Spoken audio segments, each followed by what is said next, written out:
Right. A lot of people, they're good at something and they want to make a business out of it, but they don't understand until they get themselves into it how much is involved. Yep. There's a lot of things that go into running a business, right? Operations, systems, employees, all that stuff.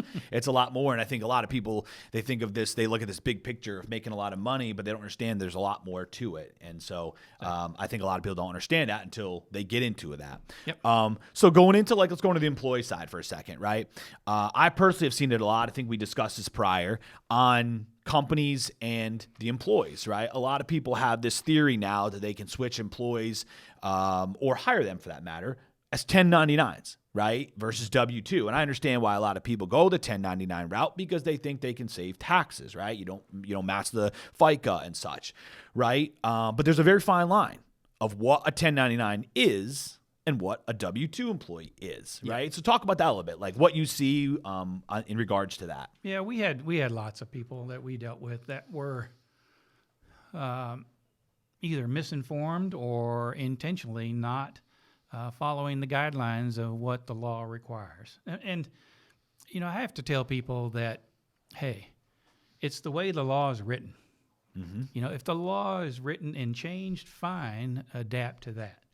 But the way the law is written is the way the IRS is going to enforce it. And they go by 20 common law questions that they would ask you, and a lot of it comes down to control of that individual's work. Right. So in a small business, the key is that to be either a true independent contractor versus an employee, that person needs to be totally independent. They aren't provided. They provide their own tools. They provide their own hours. They do the work without any direction from the person who contracts them. Right. Yep. That's a big difference than an employee. Right. An employee is under the direction of an individual. They are provided tools of the trade. They're told exactly how to do it and when to do it. Yep. And quite frankly, if they're not doing it well, they get fired. Right. Whereas a contractor, you have one of two things.